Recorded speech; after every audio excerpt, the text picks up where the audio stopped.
Historias de terror. Mi hermano otra vez me ha traído aquí. Este episodio es una historia que ocurrió en el periodo post-soviético.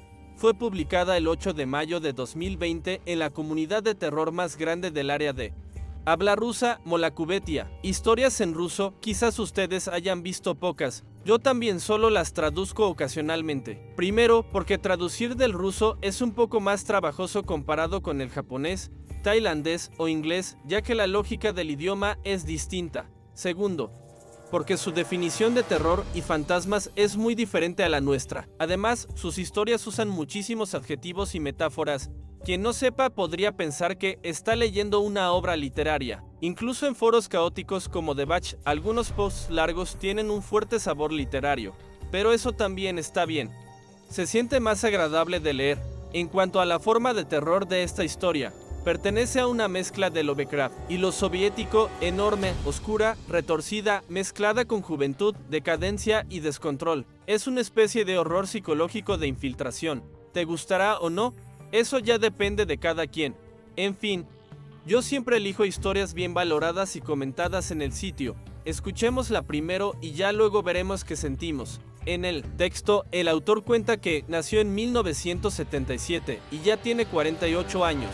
Los hechos ocurrieron cuando tenía 12, así que en esta historia lo llamaremos Marcos. Última línea de defensa. En 1989, la Unión Soviética aún no se había disuelto, pero ya estaba en crisis. Internamente el sistema temblaba y aparecían emergencias en la familia de Marcos para evitar el desastre.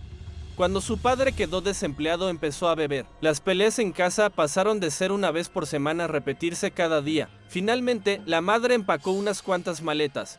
Tomó al pequeño Marcos de 12 años y se fueron a casa de la abuela. Ese lugar estaba en un pueblo al noreste del Oblast de Tver. Marcos ya había estado allí algunas veces. Para ser pueblo, era bastante grande. Había clínica, centro cultural e incluso su propia escuela de mecánica. Claro que también tenía costumbres y reglas muy distintas a las de la ciudad. La abuela se encargó de todo y lo inscribió en una escuela local. El primer día que llegó, Marcos entendió que estaba perdido. Era tímido, de voz baja, incapaz de defenderse, con unos ojos siempre bien abiertos y cara asustada. En ese primer día, durante el recreo largo, un compañero con una sonrisa maliciosa se le acercó e invitó a charlar con unos estudiantes mayores. Esa charla era muy simple. Detrás de la escuela había varios chicos fumando a escondidas. Marcos ni siquiera había llegado del todo cuando ya lo miraban como si fuera un insecto raro, escupiendo en el suelo a cada rato. Cuando se acercó, le dieron una bofetada y le preguntaron qué viento lo había traído. Marcos, temblando, apenas pudo responder. Los chicos mayores se miraron entre ellos con sonrisas desagradables y cuchichearon unos segundos. Luego dijeron: eres nuevo, tienes que pasar una prueba de valor si quieres integrarte de verdad. Así terminó la charla. Las clases restantes del día se le hicieron eternas. Estaba tan alterado que no podía memorizar el texto. Y por distraído el maestro lo retuvo un rato. Los chicos mayores ya lo esperaban fuera. El sol se había puesto. Marcos, con las piernas como de algodón, fue escoltado fuera de la escuela. Pasaron un edificio abandonado y pronto una enorme masa de bosque se alzó ante ellos. Caminaban bajo las sombras de los árboles y parecía que el cielo se había oscurecido por completo. Tras unos minutos, lo llevaron a un claro. En el centro del claro había un barril metálico medio enterrado del que salían llamas. A la luz del fuego, vio que unos 15 chicos rodeaban algo excitados. Marcos no podía ver bien, pero ya sentía miedo. Dudaba en avanzar hasta que alguien lo empujó desde atrás. Al acercarse, vio que todos rodeaban a un chico de cabello rizado, de unos 14 años. Estaba tirado en el suelo, cubriéndose el abdomen y retorciéndose de dolor. Parecía que ya no podía ni gritar. Los demás lo golpeaban sin piedad, unos con pies, otros con palos, en completo silencio, turnándose por orden. Quien daba las órdenes era un hombre alto, con barba, que aparentaba tener más de 20 años. Más tarde, Marcos supo que lo apodaban Pulga y era el líder de este grupo. A su orden, todos golpeaban, incluso el más pequeño de los niños, salvo los que escoltaban a Marcos, que lo rodeaban para evitar que escapara. El chico rizado ya estaba cubierto de sangre, con huesos del brazo asomando blancos. Marcos giró la cabeza, incapaz de seguir mirando, pero alguien gritó que no podía apartar la vista. «Míralo bien». así que tuvo que ver toda esa escena de linchamiento brutal. Por lo que escuchó, ese chico había traicionado algo, por eso lo castigaban. Ahora yacía sin moverse. Pulga, con las manos en los bolsillos, se inclinó y dijo en tono tranquilo: Yeige, ¿puedes oírme? Así supieron su nombre. Yeige, con voz débil, dijo: lo siento. Lo siento, pero Pulga replicó: no hay por qué disculparse. Hacemos esto por tu bien. ¿Crees que queríamos golpearte? Me duele más a mí que a ti. Todos cumplimos la promesa, pero tú eres un cobarde. Nos traicionaste y nos pusiste en peligro para salvarte tú solo. Yeige temblaba y tartamudeaba: yo no, yo solo huía de mi padrastro. Pulga elevó la voz: tu padrastro será un imbécil. Pero el que rompió la promesa fuiste tú, no él. Él sí cumplió. ¿Sabías que él fue uno de los primeros miembros del club juvenil? Y fue él quien nos avisó que tú estabas en la estación de autobuses. Luego Pulga hizo una seña. Y la paliza continuó. Yeige ya no resistía. Escupía sangre mezclada con dientes. La hierba del claro estaba manchada de sangre negra. A Marcos todo le parecía irreal. Entonces alguien echó más leña al fuego y las chispas iluminaron los rostros severos y los labios cerrados de todos. Algunos llevaban uniforme escolar, con una insignia en forma de diana en el pecho. Pulga hizo una seña para detenerlos. Golpes. Ordenó: trae eso. Un chico alto fue a un banco improvisado y sacó una caja rota. De ella tomó un camión de bomberos de juguete y se lo entregó a Pulga. Al verlo, Yeige gritó desesperado: no, no quiero. Por favor, hermanos, no lo hagan. Juro que no lo repetiré. Marcos no entendía por qué le temía tanto a un juguete. Pulga gritó: cállate. No llores como niña. Le metió el camión en el bolsillo, lo agarró del hombro, lo levantó a la fuerza y lo empujó hacia un sendero en el bosque. No era el mismo por donde habían llegado. Todos los demás lo siguieron. Algunos llevaban linternas, otros antorchas a medio consumir. Nadie hablaba salvo Yeige, que suplicaba. Marcos era escoltado por dos chicos, uno a cada lado. Caminaron entre los árboles hasta que apareció una extraña estructura.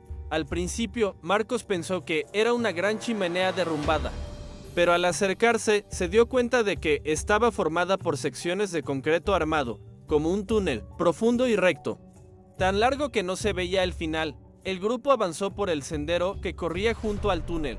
Marcos contaba los aros de concreto que iban dejando atrás. De vez en cuando se escuchaban los lamentos de Yeige, pero nadie respondía. Solo el viento soplaba inquieto entre las copas de los árboles. Marcos sentía lástima por Yeige, pero no se atrevía a hablar. Tenía miedo de acabar como él. Cuando Marcos contó 40 aros, apareció una pequeña construcción sin ventanas, como una subestación eléctrica. El túnel terminaba justo en la pared de esa caseta. Por más que pensaba, Marcos no podía imaginar para qué servía esa edificación. En ese momento, la puerta metálica chirrió al abrirse, dejando pasar un haz de luz rectangular y tenue sobre el pasto. Yeige dejó de gritar. Pulga lo empujó hacia la puerta y lo soltó. Desde donde estaba, Marcos no podía ver el interior de la caseta, y tampoco se atrevía a moverse. Escuchó que Pulga le decía: adelante, Yeige. Yeige no entró. Miró a todos en silencio, como si esperara ayuda, pero todos desviaron la mirada. Nadie dijo nada. Entonces Yeige murmuró: bueno, que se jodan. Luego de unos minutos de silencio y respiración agitada, como quien se lanza al agua, entró tambaleándose a la caseta. Apenas cruzó la puerta, alguien la cerró de golpe, y todos se dieron vuelta en silencio y comenzaron a marcharse. Algunos regresaban por el túnel, otros tomaban senderos distintos. Pronto, frente a la caseta, solo quedaron Pulga fumando, Marcos y los dos que lo habían escoltado. Uno de ellos señaló a Marcos y dijo: Pulga, este es el alumno transferido. Pulga miró la puerta de la caseta sin darse la vuelta, soltó una bocanada de humo y dijo: hola, ¿cómo te llamas? Marcos respondió tembloroso: yo, me llamo Marcos. Pulga finalmente se giró y lo examinó de arriba abajo. Luego dijo: bueno, Marcos, hablaremos otro día. Ya es muy tarde. Tu madre se preocupará. Y no tengas miedo, no somos bestias. Hacemos esto porque es necesario. Ya lo entenderás. Pulga continuó: el viernes por la noche ven de nuevo al claro. ¿Sabes cómo llegar? Marcos contestó de inmediato: no recuerdo el camino. Pulga dijo: no importa. Kirill te traerá. Pero escucha, esto no se lo puedes contar a nadie, ni ahora ni nunca. Ya viste lo que pasa si alguien nos traiciona. Las consecuencias son muy graves. Marcos asintió obedientemente y dijo, lo entiendo. Pulga sonrió, bien, sabía que eras un buen chico. Luego añadió, Kirill, llévalo a casa. Aquella noche, Marcos llegó tarde, recibió una reprimenda de su madre. Escuchó las quejas de su abuela y no tuvo ánimo de cenar. Jugó con el tenedor en el plato y luego se tiró en la cama de madera que crujía como ramas secas. Afuera, solo la luz de la luna y los grillos entre la maleza. Todo era desconocido, no había faroles como en la ciudad ni el ruido de los autos. Incluso la luna parecía diferente, más brillante. En su mente se repetían las escenas en el bosque, los rostros crueles iluminados por el fuego, el chico gritando, cubierto de sangre, y ese túnel enorme. ¿Qué era ese tubo? ¿Qué significaban las insignias que llevaban esos chicos? ¿Por qué tanto miedo al camión de bomberos de juguete? Marcos sentía que había llegado a otro mundo, uno donde las personas se comportaban como enfermos o locos. Siempre había temido al campo, había escuchado cosas malas, pero lo de hoy superaba todo. Marcos se dio vueltas en la cama hasta que casi amanecía, y entonces cayó en un sueño intranquilo. Al día siguiente pensó que vería a la policía en el patio de la escuela, pero no pasó nada. Jake tampoco apareció. Marcos preguntó discretamente por él. Un compañero de su clase le dijo que el padrastro de Jake había informado a la escuela que tenía neumonía y estaría en casa por un tiempo.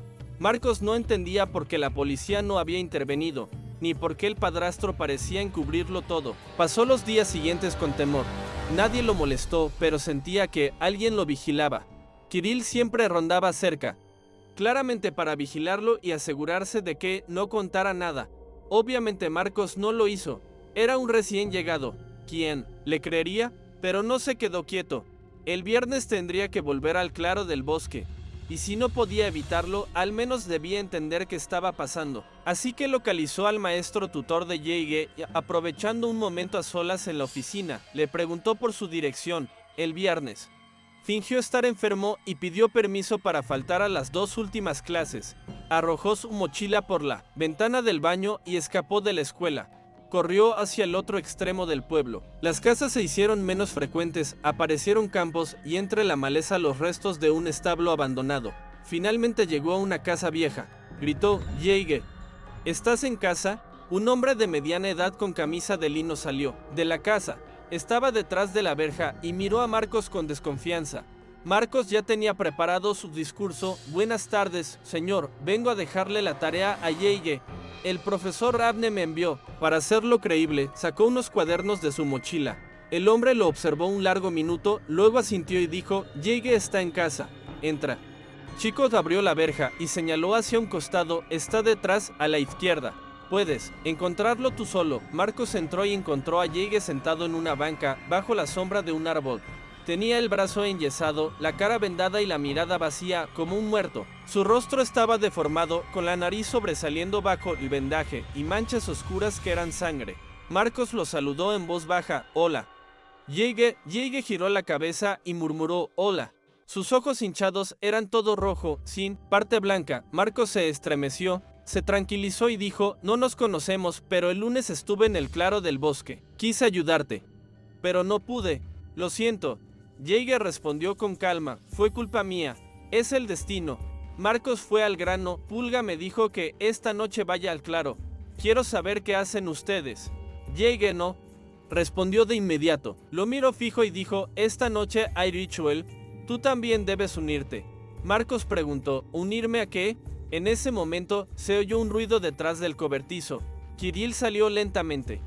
Con su sonrisa ambigua, Marcos quiso huir, pero tropezó con el pie de Jake y cayó al suelo. Se raspó las palmas. Kirill se acercó, se subió un poco los pantalones. Se agachó y sacó una navaja del bolsillo. Le acercó la hoja al rostro y Marcos, furioso y asustado, miró a Jake, pero él tenía los ojos vagos, sin rumbo. Kirill dijo, nuevo, ¿crees que no puedo sacarte los ojos? Marcos respondió con voz débil, no lo creo. Kirill asintió, eso está bien. Eres buen chico, es la hora, vamos, al claro. Marcos ya no quería huir, obedientemente fue con Kirill al bosque.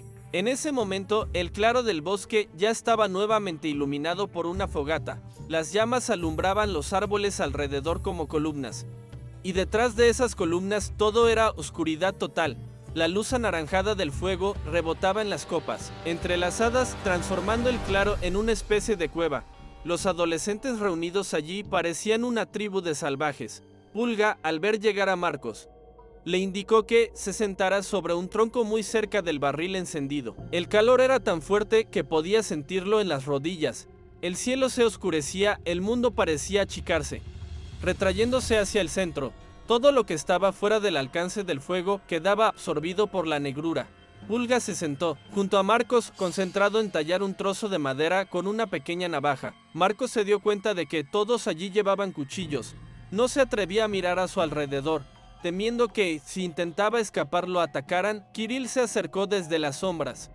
Murmuró algo al oído de Pulga y volvió a desaparecer. Pulga sopló la madera para quitarle las astillas, dejó a un lado la figura que estaba tallando, pero no soltó el cuchillo. La hoja brillaba con un reflejo siniestro. Marcos, aterrado, no dijo nada. Pulga rompió el silencio. Hola. Marcos, gracias por venir.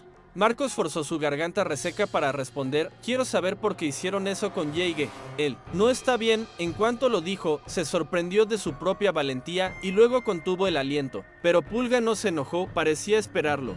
Lanzó una ramita al fuego y contestó con voz tranquila. Lo que viste no es todo. Yeige es alguien poco confiable.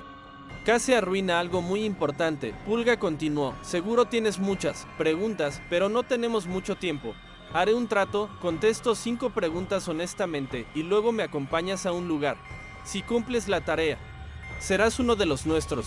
Marcos respondió al instante. ¿Puedo no unirme a ustedes? Pulga sonrió. Bien, esa es tu primera pregunta. Claro que puedes no unirte, pero ya viste cosas. Si no entras al grupo, tu vida no será tranquila. Marcos replicó, pero ustedes me obligaron a venir. Pulga sintió. Es cierto, y me disculpo por eso. Pero igual viste lo que viste. Además, necesitamos gente confiable. Y creo que tú lo eres. Marcos preguntó, ¿ustedes son una secta? Pulga se quedó unos segundos en silencio. Y luego soltó una carcajada. Buena pregunta. No. No somos una secta. Somos un club juvenil de tiro. Ya llevamos más de 10 años. Nos llamamos Última Línea de Defensa. Ese nombre viene de una posición que hubo por aquí durante la guerra, que resistió hasta el final contra los fascistas. Estamos afiliados a la Escuela Profesional Octubre Rojo y seguimos el plan de entrenamiento de la Asociación de Voluntarios de Apoyo a las Fuerzas Armadas. Marcos escuchaba, pero esas palabras no significaban nada para él. Decidió ir al punto. ¿Por qué hicieron eso con Yeige? La cara de Pulga se endureció.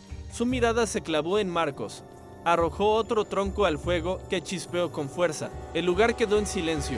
Pulga giraba el cuchillo en su mano. Marcos esperaba la respuesta. Finalmente, Pulga habló. Te contesto tu tercera pregunta. Yeige nos traicionó. Alguien me dijo que no completó su tarea y planeaba huir del pueblo. Ya tenía todo empacado e incluso compró el boleto. ¿Quién me lo dijo? Su padrastro. Aunque es desagradable. Él fue miembro del club antes de ir al ejército. Sabe qué es lo importante. Muchos aquí lo saben. Además de practicar tiro, hacemos algo más importante: proteger a todos los de aquí. En el club, unos se van, otros llegan. Cuando uno se va, la siguiente generación toma su lugar. Las palabras de Pulga confundieron a Marcos. ¿Qué reglas eran esas? Todo le sonaba secta. No importaba cómo lo llamaran. Continuó preguntando, ¿y ese tubo en el bosque, qué es? Pulga respondió, ese es nuestro campo de tiro, tipo túnel. Ya casi no quedan así. Creo que en Vladimir hay 3 más. Nosotros entrenamos sobre todo con rifles de aire. Pero el túnel es muy útil. No hay que preocuparse por balas desviadas. Esa respuesta tampoco le aclaró nada a Marcos. Volvió a lo esencial. ¿Pero por qué hicieron eso con Yeige? Pulga lo miró con severidad. Dijo, Yeige debía ir al final del túnel donde está la diana y colocar allí ese juguete, pero huyó antes. Marcos insistió, ¿y por qué no quería entrar? ¿Es tan importante dejar un juguete? ¿Por qué tiene que ser en un túnel oscuro? ¿Es algún tipo de rito de iniciación? Pulga rió, sí, algo así. Poner el juguete es importante. Es como nuestro rito de entrada. Y ahora es tu turno. Marcos, ya respondí 5 preguntas. El resto de las respuestas tendrás que buscarlas tú mismo. Vamos. Kirill levantó a Marcos del suelo. Este sentía que todo le zumbaba en la cabeza. La conversación anterior lo había dejado aún más confundido y asustado. Pulga se le acercó. Le pasó un brazo por los hombros y le entregó una figura de madera, un caballito. Toma este juguete, haz bien tu parte. Así demostrarás que eres de confianza. Solo así entenderás cuán importante es lo que hacemos. Cuando termines, puedes volver a casa, te lo garantizo. Nadie te molestará después. Volvieron a tomar el sendero. Detrás iban los demás, hablando en susurros. Las linternas lanzaban luz pálida, oscilando en el aire como fantasmas. Pulga le dio instrucciones a Marcos. Cuando entres al túnel, no mires atrás. Cada 50 pasos, revisa el techo.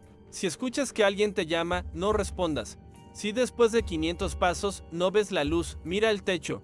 Y si pasa algo raro, retrocede sin girarte. Marcos caminaba con la cabeza gacha, dominado por el pánico. Sentía que lo llevaban a una ejecución. Las reglas que dio Pulga no las recordaba bien. Sonaban absurdas. Ese Pulga no era normal. Nadie aquí lo era. Quizá quieran encerrarme en el túnel para torturarme, pensó. Si tengo oportunidad, escaparé. Le contaré todo a mamá. Pero antes de que pudiera planear más, ya estaban frente a la caseta. Era tarde para huir. Pulga abrió la puerta. Dentro había una sala pequeña. En el techo colgaban algunas lámparas. Las paredes, húmedas, estaban peladas y manchadas. Había recortes de revistas y afiches de armas. Parecía la oficina de un taller. En una esquina había armarios y un mostrador de madera, con soportes de diferentes alturas. Evidentemente era un campo de práctica de tiro. Detrás del mostrador había una abertura negra que conducía al túnel. El diámetro era de 1,5 metros, perfectamente redondo. Aunque se trataba de un campo de tiro y solo debería haber una diana al final, Marcos no podía evitar temblar al pensar en entrar allí, sin pedir permiso. Se arrastró hasta un banco y se sentó. Respiraba hondo, tratando de calmarse. El túnel no es el peligro. El peligro son estos locos, se decía. Pulga abrió un armario, sacó un paquete envuelto en tela verde y lo puso al lado de Marcos. Esto es tu equipo. Hay una linterna, unas velas, un destornillador y algo de comida. Marcos preguntó, ¿comida? ¿Para qué comida? El túnel no es tan largo, Pulga respondió. En teoría son 80 metros, pero mejor ir preparado. Hay galletas, latas y una cantimplora. Revisé todo. Además, hoy el cielo está despejado. Se ven las estrellas, así que todo debería ir bien. Solo, camina hasta la diana, pone el juguete y regresa. Luego Pulga presionó un interruptor antiguo en la pared. Sonó un clic, y al fondo del túnel una luz roja parpadeó débilmente. Un chico regordete entró. Movió el mostrador que bloqueaba el paso y salió de inmediato. Pulga dijo, esa luz roja se usa para las prácticas de tiro. No alumbra mucho. Si no ves bien, usa la linterna. Pero recuerda, solo puedes encenderla por 10 segundos. Luego debes caminar 10 segundos en oscuridad. Si no, podrías llamar la atención. Marcos pensó, ¿llamar la atención? ¿De quién? Pero antes de que pudiera preguntar, lo empujaron al túnel. En ese instante sintió que la luz roja no era una lámpara, sino la entrada a otro mundo, una especie de sol sangriento brillando desde un abismo. Pulga gritó detrás, buena suerte, Marcos. Te estaremos esperando. La puerta de hierro se cerró con estruendo. Marcos fue tragado por la oscuridad y el silencio, tanteando. Encendió la linterna. Un halo de luz amarilla se proyectó sobre el suelo y las paredes curvas del túnel. Apenas podía iluminar una pequeña porción frente a él. Empezó a avanzar, contando en su cabeza 1, 2, 3, 4, 5, 6, 7, 8, 9, 10. Apagó la linterna. Siguió contando 1, 2, 3, 4, 5, 6, 7. Volvió a encenderla. Así caminó un rato, alternando luz y oscuridad. Pensaba que todo esto no era más que un rito estúpido para asustar a los nuevos, nada más. Así que aceleró el paso, pisando más fuerte. Pero tras unos pocos pasos, escuchó otro sonido. Era un paso, uno solo, como si alguien caminara detrás de él con un leve retraso respecto a sus pisadas. Marcos quiso girarse, pero recordó lo que Pulga había dicho, no mirar atrás. Se contuvo, respiró hondo y asumió que era un eco. Siguió adelante. La luz roja seguía parpadeando a lo lejos. Marcos caminaba tambaleándose, siguiendo la regla de encender y apagar la linterna cada 10 segundos. Sentía que llevaba mucho rato caminando, pero la luz roja seguía igual de distante. De pronto, algo cruzó por delante y bloqueó la luz. Un segundo, Marcos casi soltó la linterna del susto. La encendió enseguida. No había nada. Solo el mismo túnel de concreto. pero notó algo extraño, ahora podía caminar erguido. ¿Acaso el túnel se había ensanchado? ¿O era solo una ilusión? Se detuvo unos segundos. Nada parecía diferente. Siguió caminando. Sentía que ya llevaba recorridos al menos 100 o incluso 150 metros. Mucho más de los 80 que Pulga había dicho. ¿Mintió Pulga? ¿O el túnel se alargaba solo? En ese momento comenzaron a aparecer letras en las paredes, junto con manchas de sangre seca. La mayoría de los mensajes estaban escritos con tiza. Otros parecían hechos con ceniza o algún material oscuro. Las letras eran torcidas, desesperadas, como si las hubiera escrito un niño. Decían cosas como, ya casi llegas, no mires atrás, mamá, ¿dónde estás? Al ver esas palabras deformes, Marcos sintió un mareo. Pero siguió avanzando. El techo parecía más alto. Ya no podía tocarlo ni saltando. Las letras continuaban. Siento pena por todos. ¿Cuándo acabará esto? Aquí no hay final, no hay final, no hay final. Las manchas de sangre en el suelo y las paredes se hicieron más abundantes, algunas viejas como óxido, y otras frescas. Un hedor metálico invadía el aire. Marcos recordó el matadero de su barrio. Caminó más rápido, pero seguía encendiendo y apagando la linterna cada 10 segundos. A medida que avanzaba, el túnel se hacía aún más grande. Las paredes estaban totalmente salpicadas de sangre, como si alguien hubiera lanzado cubos llenos. Las letras se acumulaban en el techo, tan confusas que ya no se podían leer. La oscuridad y el olor a sangre lo ahogaban. Su respiración era pesada, sus pasos también, pero los ecos detrás eran ligeros, como si a quien los siguiera no le pesara nada. En ese momento, Marcos entendió que Pulga había mentido. Había algo más en ese túnel, algo que no era humano. No sabía si él temblaba o era el túnel que vibraba. Del techo comenzaba a caer polvo de las juntas del concreto. Un líquido negro y espeso, como alquitrán, goteaba desde arriba. Luego se levantó una brisa dentro del túnel, acompañada por un sonido largo y profundo. Marcos, muerto de miedo, se acurrucó en el suelo, metió la cabeza entre los brazos, apoyó la frente ardiente contra el piso como un avestruz. Intentó convencerse de que todo era una alucinación, que estaba en la cama de su abuela, que su madre lo llamaría pronto a cenar, pero no lo logró. El olor a sangre era real, como una serpiente metiéndose en sus fosas nasales. No sabía cuánto tiempo estuvo allí tirado, cuando el túnel dejó de vibrar. Aún se quedó unos minutos inmóvil. Tal vez solo había sido un pequeño temblor.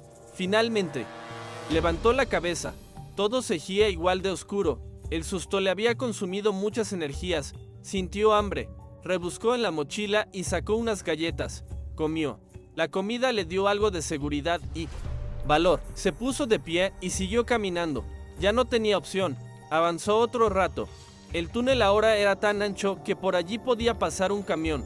El techo tenía al menos 3 metros de altura. Seguía usando la linterna como le habían indicado. En cierto momento, escuchó un crujido bajo sus pies. Miró hacia abajo, el suelo estaba cubierto de hojas de papel, dibujos hechos con lápices de colores. Marcos ya estaba harto.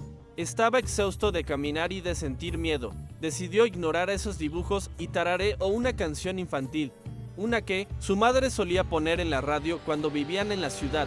Apenas entonó la melodía, alguien más comenzó a tararear la misma canción en su oído. Era la misma voz, el mismo tono, pero ajena. Igual que los pasos, igual que la respiración. Es un eco, solo un eco, pensó. No se detuvo. Siguió tarareando con la boca. La otra voz lo acompañó unos segundos más, luego se alejó poco a poco, junto con sus pasos y respiración. Ese alguien no podía verse. Marcos estaba solo otra vez. Siguió caminando. La luz roja seguía parpadeando a lo lejos. A veces brillaba más, a veces se desvanecía. De pronto, la luz titiló con fuerza y se desplazó hacia la derecha y desapareció. No se apagó. Se fue. El túnel ya no era recto. Había una curva.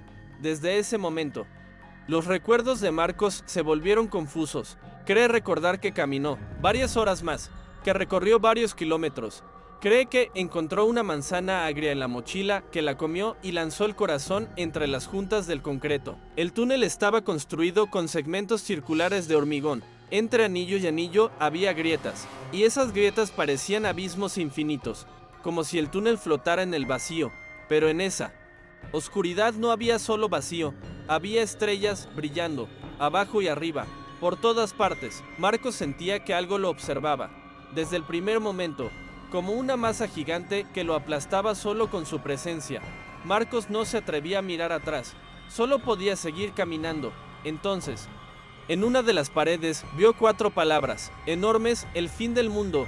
Esas palabras parecían advertirle que ese túnel no tenía salida. Marcos se sintió desesperado, quiso gritar, pero en ese instante, un sonido largo y constante llenó el túnel, primero débil, luego fuerte, hasta convertirse en un chillido.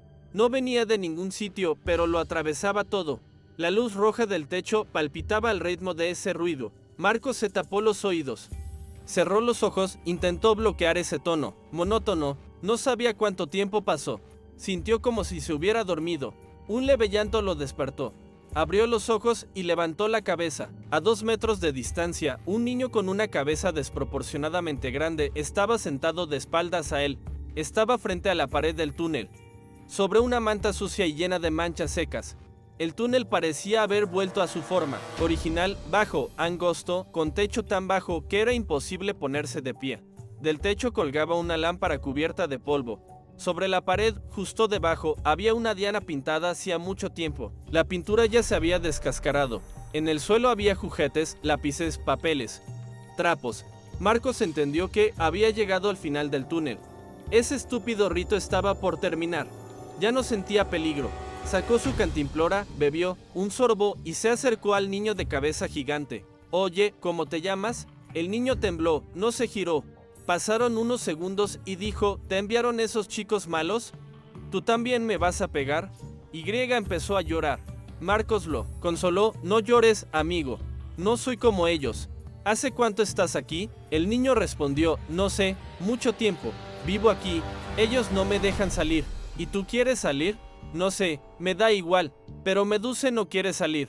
Así que yo tampoco. ¿Medusa?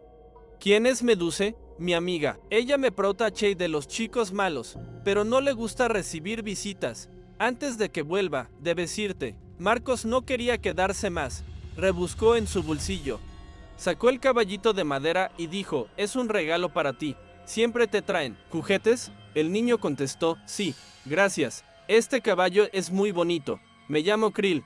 Por cierto, me encantan los juguetes. Lo dijo como si fuera un secreto. Marcos respondió, yo soy Marcos. También me gustan los juguetes. Y leer, el niño giró un poco la cabeza. Solo un poco. Marcos pudo ver su rostro deforme, con la nariz levantada como un cerdo, los párpados inferiores colgando como derretidos y su cara cubierta de poros enormes. A la luz tenue, pudo distinguir que esos agujeros circulares supuraban. Marcos se sobresaltó.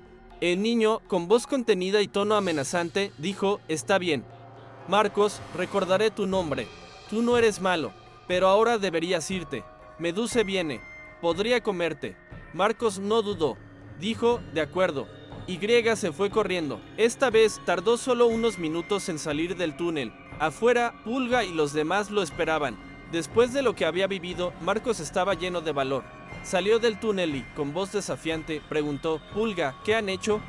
¿Por qué encierran a un niño allí dentro? Pulga lo miró brevemente, lanzó al suelo la mitad de su cigarro y lo aplastó con el pie. El suelo ya estaba lleno de colillas. Luego, con gesto incómodo, encendió otro cigarro y dijo, nosotros no hicimos nada, solo mantenemos las cosas como están. Arrojó ese segundo cigarro también, lo apagó con rabia y añadió, regresemos a la fogata, te lo explicaré todo. Ya junto al fuego, Pulga comenzó a contar una historia que había sucedido 14 años atrás. Antes hubo un niño, llamado Krill Yurasov. Vivía en el orfanato del pueblo. Nunca se relacionaba con nadie. Dicen que su madre, al verlo por primera vez en el hospital, lo abandonó. Krill sufría un tipo raro de insomnio. La gente lo rechazaba, lo trataban con crueldad. Pero él era puro, siempre sonreía, intentaba hacer amigos. Eso solo provocaba que los abusadores lo maltrataran aún más. En esa época, el club Última Línea de Defensa ya existía. Una vez, los chicos del club idearon una broma cruel, le prometieron a Krill que podría unirse, pero tenía que demostrar su valentía. Le dijeron que debía atravesar el túnel hasta el blanco final. Desde hacía tiempo se decía que, si llegabas al fondo del túnel, verías cosas horribles y que nadie volvía. Krill Por más que lo intentaron convencer, no quería entrar, pero lo empujaron a la fuerza. No tardó mucho en empezar a gritar desde dentro. Decía que algo oscuro lo seguía. Uno de los chicos disparó con un rifle sin balas dentro del túnel. Como si fuera una broma. Todos lo imitaron, pero algunos rifles sí tenían munición. Quizá estaban borrachos, o querían impresionar a unas chicas que habían invitado. Sea como sea, perdieron el control. Dispararon hacia la oscuridad una y otra vez. Disfrutaban del miedo de su presa. No se dieron cuenta de lo que hacían. Krill corría, sangrando, hasta que cayó. Solo entonces comprendieron que habían cometido una atrocidad, pero ya era tarde. Nadie supo cómo solucionarlo. Finalmente, alguien cerró la puerta del túnel con llave y todos huyeron. Pasaron varios días. Se decía que aún se escuchaban sollozos dentro del tubo. El orfanato denunció la desaparición, pero nadie investigó con seriedad. Consideraban a Krill un discapacitado mental que se había perdido en el bosque. Los maestros del orfanato no querían asumir responsabilidades. Había demasiados niños. Nadie se preocupó por un niño defectuoso. Así, el incidente fue enterrado. Tiempo después, algunos miembros del club abrieron el túnel, armándose de valor. Entraron. En el fondo, solo encontraron unas pocas gotas de sangre seca, nada más. Lo celebraron como una victoria. Hicieron una ceremonia en el claro. Juraron llevar ese secreto a la tumba. Pero claro, las cosas no acabaron ahí. Desde entonces, el túnel y el bosque comenzaron a presentar fenómenos extraños. Algunas personas que paseaban por el bosque oían llantos extraños. Un chico del club, en medio de una práctica, gritó aterrorizado que había visto a Krill, deforme, corriendo por el túnel. A medida que los sucesos se repetían, comenzaron a notar ciertos patrones. Si en la noche no se veían estrellas o si la luz roja del túnel parpadeaba con un ritmo específico, era probable que Krill apareciera. Los del club creían que Krill ya no era humano. Tal vez no quería denunciarlos, pero podía poner en peligro a todos, así que decidieron matarlo de nuevo. Montaban guardias. Si la luz roja parpadeaba, formaban fila frente al túnel y disparaban dentro una y otra vez. Pero pasaron meses, años, y Krill seguía apareciendo. Una noche, dos nuevos miembros entraron al túnel. Eran valientes. Decían que los veteranos exageraban, que todo era una leyenda. Querían probarlo, pero solo uno volvió. Nadie supo qué ocurrió allí dentro. El que regresó estaba completamente loco. Estaba desnudo, con símbolos grabados en la piel, uñas y pelo largos, y la boca llena de sangre. Repetía: a Krill le gustan los juguetes, a Krill le gustan los juguetes. Desde entonces, cada mes hacían un sorteo. El perdedor debía llevar un juguete al fondo del túnel, siempre que hubiera estrellas esa noche.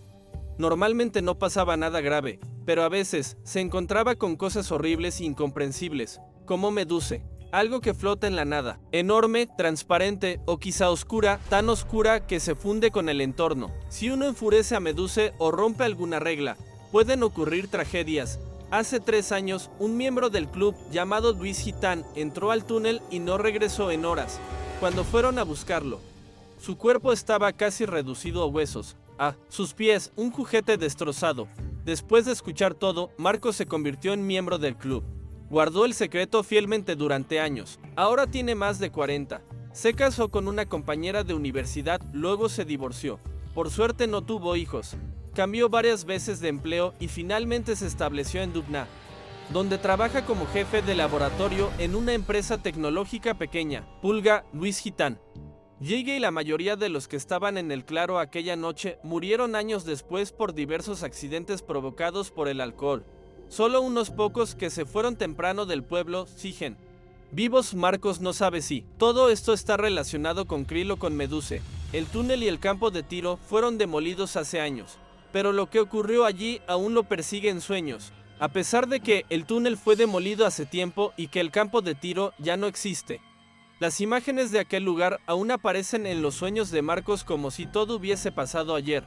En esas pesadillas vuelve a ver la curva oscura, la sangre en las paredes, los pasos detrás de él y la voz tarareando en su oído. En su subconsciente, los ecos de los gritos de Krill siguen presentes, y la figura desproporcionada de su cabeza asoma desde la oscuridad con los ojos vacíos y los poros sangrantes. A veces, En esas visiones nocturnas, Marcos se encuentra de nuevo frente a la puerta de hierro, incapaz de moverse, mientras la luz roja parpadea y el sonido largo y constante le perfora los oídos. Hay noches en que se despierta gritando, empapado en sudor, sin poder recordar si lo vivido fue real o no.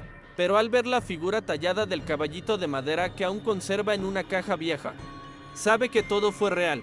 Lo guarda como recordatorio de lo que vivió, como prueba de que no fue un sueño. No se atrevió a contarle nunca la verdad a nadie, ni siquiera a su exesposa.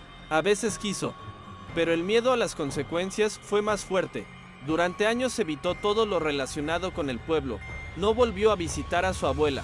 No quiso saber qué había pasado con los demás chicos. El pasado quedó enterrado en su memoria, pero nunca desapareció por completo.